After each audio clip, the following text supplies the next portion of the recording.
Las infecciones respiratorias agudas tienen un fuerte impacto en la salud infantil a nivel mundial. La pandemia de COVID-19 cambió los patrones habituales de esas enfermedades y subrayó la importancia de contar con sistemas de vigilancia sólidos.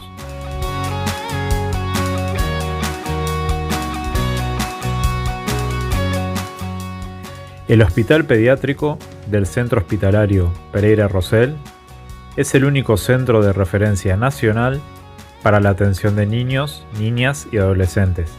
y funciona como centro centinela para la vigilancia de las infecciones respiratorias agudas graves, IRAG o IRAG. Un equipo multidisciplinario llevó adelante un estudio retrospectivo para describir la dinámica de estas infecciones en el período que va del 2014 al 2024, el cual fue presentado en las últimas jornadas de epidemiología y salud pública. Hoy vamos a conversar con parte del equipo investigador para conocer más sobre este trabajo, su metodología y los principales hallazgos. Nos acompañan la doctora Mónica Pujadas, profesora titular de la Unidad Académica Pediátrica A del Pereira Rosell, diplomada en vacunología, coordinadora de la diplomatura en infectología pediátrica y ex docente de nuestra Unidad Académica de Medicina Preventiva y Social. El doctor Matías Correa, asistente de la Unidad Académica de Medicina Preventiva y Social actualmente,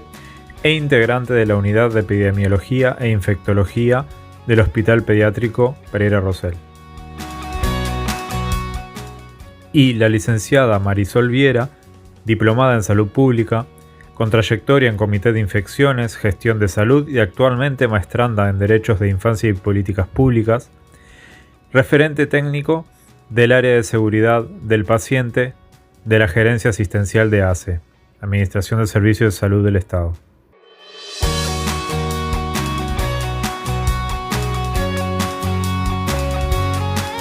Doctora Pujadas, ¿qué entendemos por infecciones respiratorias agudas graves y por qué son tan relevantes en la salud pública pediátrica? Las infecciones respiratorias, en general agudas, son causadas por múltiples agentes infecciosos, pero fundamentalmente cuando hablamos de infecciones respiratorias agudas graves, nos referimos a una definición operativa que se ha hecho para justamente poder tener una mirada especial acerca de cómo vigilamos estas infecciones. Y estas infecciones, básicamente causadas por virus, los famosos virus respiratorios, liderados por el virus sincicial respiratorio, pero también influenza, parainfluenza, adenovirus, también ahora SARS-CoV-2, son la primera causa de infecciones en todas las edades, pero fundamentalmente en la edad pediátrica, la primera causa de internación, de motivos de que los hospitales deban organizarse para poder dar asistencia a esos niños, la primera causa de complicaciones a corto y a largo plazo, porque también son responsables en la edad pediátrica del desarrollo posterior de secuelas como pueden ser hiperreactividad bronquial o incluso generadoras de asma. Por todo eso son un problema importante en salud pública, por su morbilidad, también por su impacto en la mortalidad y en la mortalidad infantil en especial, y también por cómo estresan al sistema de atención que, como decíamos, requiere reorganizarse. ¿Y qué rol cumple la vigilancia epidemiológica centinela en un hospital de referencia nacional y cómo impacta en la planificación de los servicios asistenciales? La vigilancia debe comprender muchos aspectos y en este caso una de las modalidades elegidas es la vigilancia centinela, seleccionando algunos centros específicos donde puede medirse, digamos, cómo se va comportando la circulación de las infecciones, en especial las infecciones virales. Pero hay que saber que la carga de la enfermedad respiratoria existe en todos los niveles de atención y que entonces se puede medir a través de diferentes, estrategias. En nuestro país tenemos una vigilancia muy buena de las infecciones respiratorias y me gustaría separar lo que es la vigilancia país, que también comprende, por ejemplo, el monitoreo de lo que son las consultas en las emergencias móviles, o que comprende también los egresos hospitalarios generales a todas las edades, y en particular en lo que son los hospitales centinela, que se establecen a lo largo de todo el país y que son elegidos muchas veces por su volumen de atención a pacientes,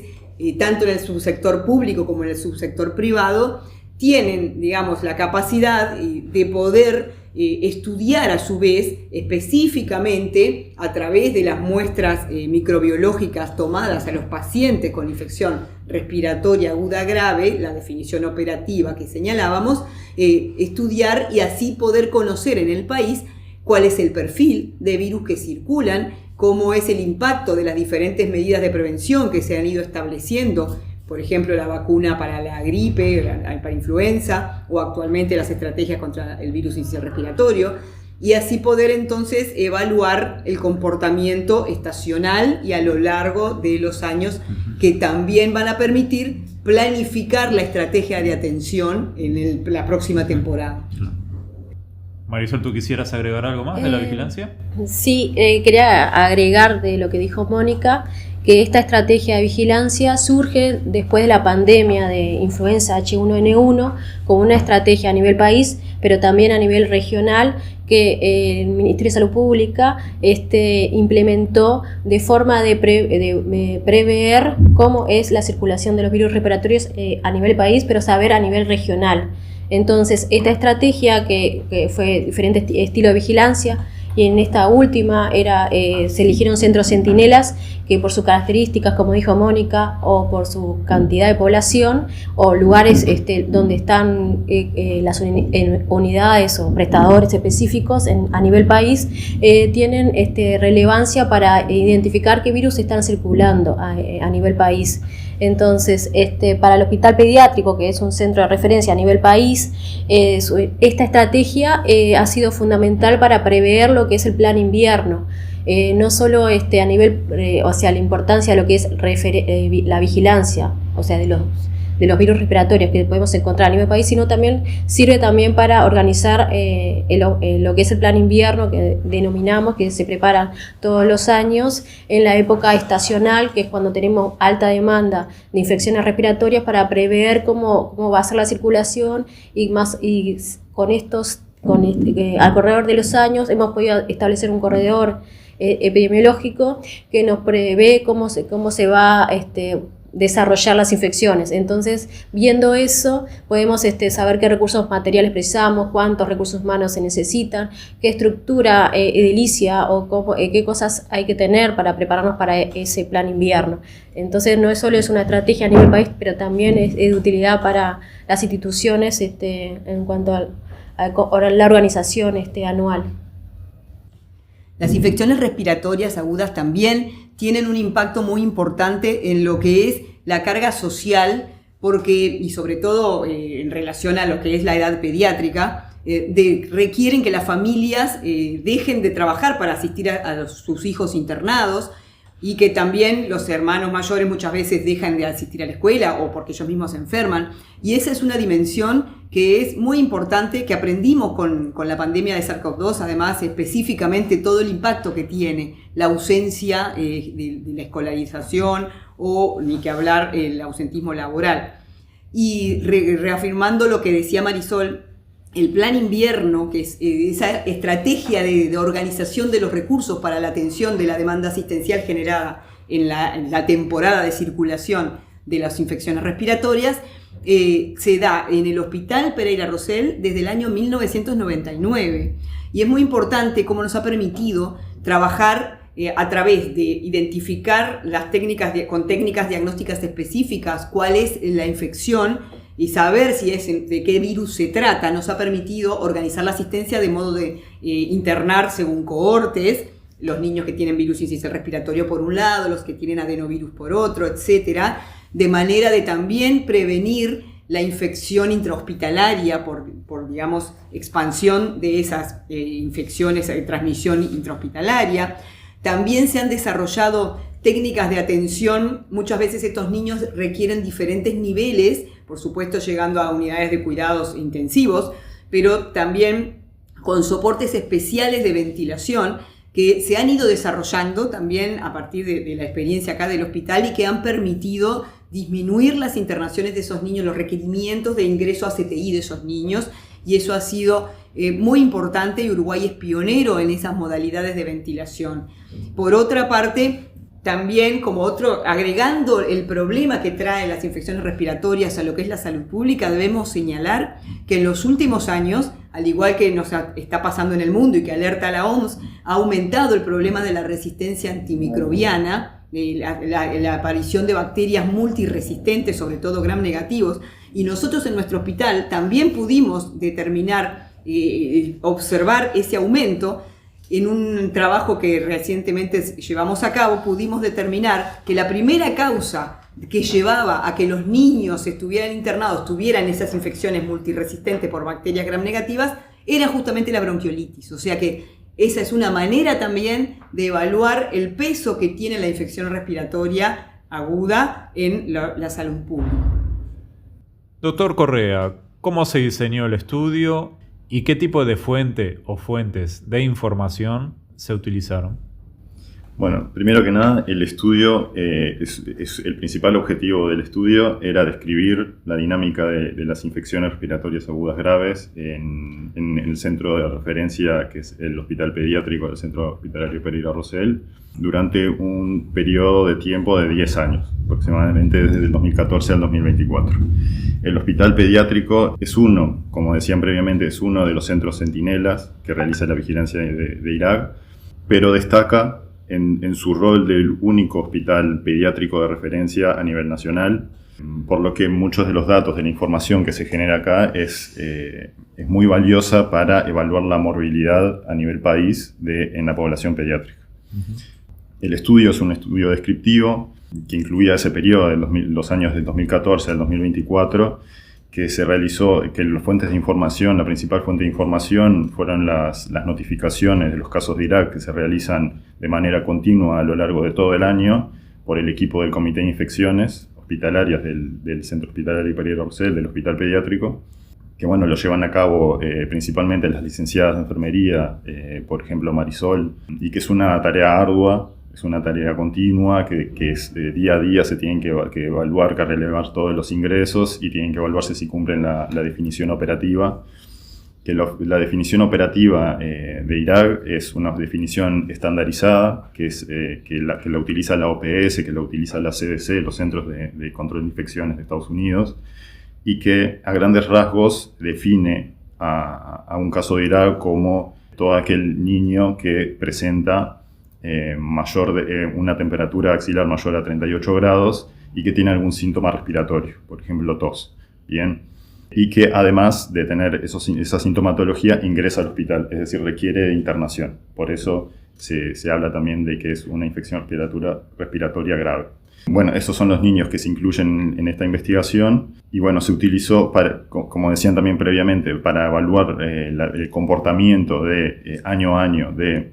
estas infecciones respiratorias. Se utilizan múltiples herramientas, una de ellas para evaluar más que nada la estacionalidad. Una de ellas es el corredor endémico, que es una de las herramientas más utilizadas en realidad en la epidemiología para evaluar el comportamiento de infecciones de todo tipo, no solamente respiratorias. Pero también hay múltiples métodos que se utilizan a lo largo del mundo y que son recomendados por la OPS y la OMS. Uno de los métodos que se utilizan es el que utilizamos en este estudio, que se llama MEM o Moving Epidemic Method, o método de las epidemias móviles, que también es uno de los métodos recomendados por la OMS y de la OPS y que se utiliza a nivel de países de Europa hace ya muchos años. Que es un estudio que agrega una robustez estadística mayor, ¿no?, a lo que son otros tipos de metodología, como por ejemplo el corredor endémico. Que la ventaja que tiene esta metodología, este modelo, es generar umbrales epidémicos para determinar de manera, prospectiva cuándo comienza realmente la epidemia de determinada enfermedad, en este caso de estas infecciones respiratorias agudas graves. Y es uno de los métodos en realidad más objetivos para poder determinar estos umbrales. Que como decíamos antes también, ¿no? Para, por ejemplo, estrategias como Plan Invierno, cómo organizar los servicios de salud, es necesario saber en qué momento prevenir o anticiparse a cuándo comenzarían las epidemias o cuándo comienza la temporada en la que aumentan los casos de infecciones respiratorias. Para la organización de los recursos, tener esa información es muy importante. Sí, prevención. Bien, claro. Y bueno, este estudio, como dijimos, se comenzó utiliza información que se empezó a recabar más después de la pandemia del H1N1. Nosotros incluimos información desde 2014 hasta el 2024, es decir, que incluyen un periodo, tanto, si lo definimos a partir de lo que fue la pandemia, tanto prepandémico como pandémico y pospandémico. Tenemos varios años también luego de la pandemia. Que eso lo que permite es ver también cómo fue el impacto de la pandemia, no solamente de las infecciones por SARS-CoV-2, sino que también de las medidas que se establecieron para poder controlar, ¿no? la pandemia de este virus. Que bueno, en este estudio se ve claramente cómo en el año 2020 disminuyen de manera bastante importante la cantidad de casos de IRAG. Es impactante en realidad ver cómo una de las enfermedades que ocasionaba la mayor morbilidad en los niños en ese año en realidad fue un evento bastante raro en la morbilidad. Más que nada porque en el 2020 acá en Uruguay fue cuando fue el fuerte de las medidas de aislamiento. Los niños no iban a las escuelas, tenían clases virtuales y no tenían mucho contacto. Luego del 2020, en el 2021 y el 2022, ya se habían relajado más esas medidas y vemos cómo en esos 2 años aumentaron la cantidad de infecciones respiratorias, de IRAG en este caso, pero no los niveles prepandémicos. Todavía no se había adaptado a la nueva realidad. Pero luego, en el 2023, sí vemos cómo no solamente llegaba a los niveles del 2019, 2018, sino que los superaba y ampliamente. Los picos en el 2023 y en el 2024, por lo menos en el periodo de estudio que nosotros analizamos, fueron los picos de mayor incidencia, en 2023 y 2024. Eso también puede responder a lo que en la literatura internacional se habla como deuda epidemiológica o deuda inmunológica. La vigilancia tiene una mirada hacia lo que son los datos que se cargan a epidemiología, que son las características de los usuarios que ingresan con esas infecciones respiratorias, y también es con el Laboratorio de Salud Pública, o sea que es sería como un tridente, o sea que reportamos a epidemiología, pero también enviamos esas muestras que sirven también para identificar. Por ejemplo, si hay algún virus, una estrategia a nivel país, por ejemplo, detectar pandemias, o sea, tiene también esa finalidad, o sea, no solo para, o sea, lo que es la estrategia a nivel país, sino también para la Laboratorio de Salud Pública. La vigilancia de Centinela de IRAG, en realidad, como decía Marisol, es una vigilancia, digamos, combinada. No solamente utiliza una metodología de vigilancia sindrómica a través de lo que dijimos hoy, de los síntomas, sino también que utiliza una estrategia de vigilancia laboratorial, que estudian muchos de los virus, no solamente virus respiratorios sincicial, no solamente influenza, SARS-CoV-2, sino muchos otros como rinovirus, metapneumovirus, bocavirus, etcétera, que nos da una visión completa de los virus que están circulando a nivel de la comunidad, y que también parte de esa información, que no es solamente un esfuerzo a nivel nacional, sino que también es un esfuerzo a nivel internacional. Todos los países de América utilizan esta estrategia de vigilancia, y toda la información que surge de esta vigilancia es utilizada a nivel supranacional por organizaciones como la OPS, muchas veces también para, por ejemplo, estrategias de vacunación. Por ejemplo, utiliza esta información para conocer los serotipos circulantes de influenza, por ejemplo, para saber cuáles son los tipos de influenza que se tienen que utilizar para las estrategias de vacunación para el año siguiente. Por las campañas. Sí, en realidad también se usa para eso, para saber qué virus circularon, por ejemplo, el hemisferio norte y qué circula el hemisferio sur. Entonces son estrategias también de inmunizaciones que se hace a nivel internacional.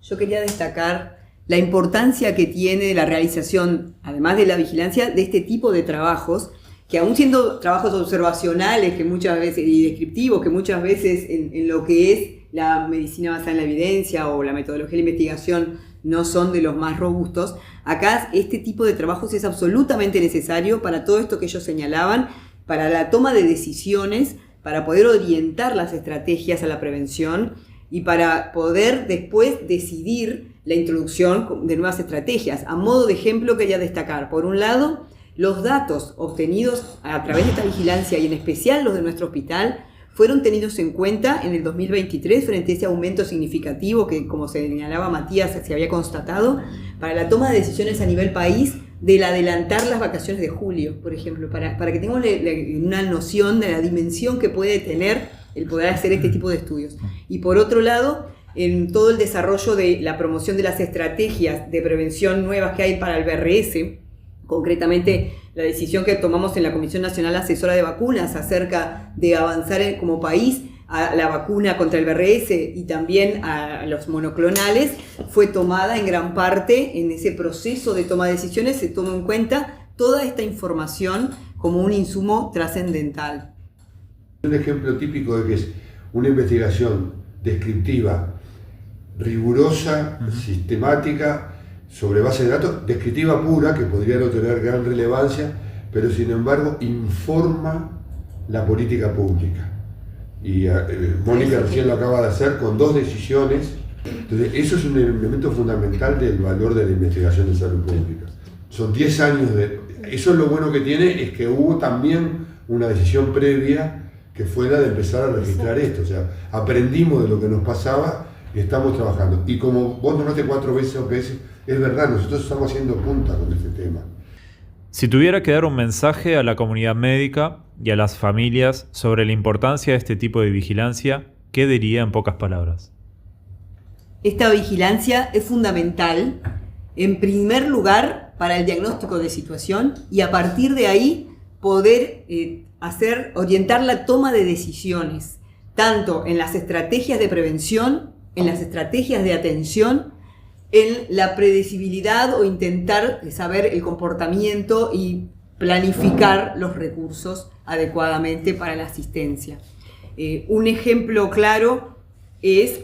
cómo a través de esta vigilancia y conociendo la circulación, cuándo empieza la circulación de los virus respiratorios, cuándo hacen el pico de máxima circulación y cómo se presenta su virulencia cada año, nos permite, por un lado, predecir y tratar de racionalizar los recursos para el año siguiente y por otro lado, también va a permitir, así como señalábamos que había permitido la toma de decisiones en las medidas de las estrategias de vacunación y del monoclonal, también permitir evaluar cuál va a ser el impacto y cuál va a ser la efectividad de esas medidas en la población, sabiendo que además, más allá de que en el caso puntual, por ejemplo, de la vacuna embarazadas contra el BRS, es para el BRS, ha demostrado también en otros lugares en los que se ha aplicado que no solo disminuye la circulación del BRS, sino que también impacta en lo que son las infecciones respiratorias agudas en general. Muchas gracias, doctora Mónica Pujadas, Marisol Viera y Matías Correa.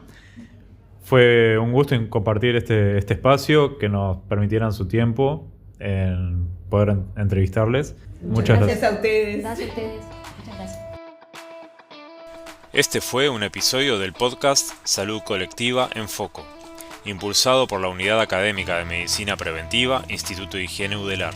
Esperamos haya sido de su agrado.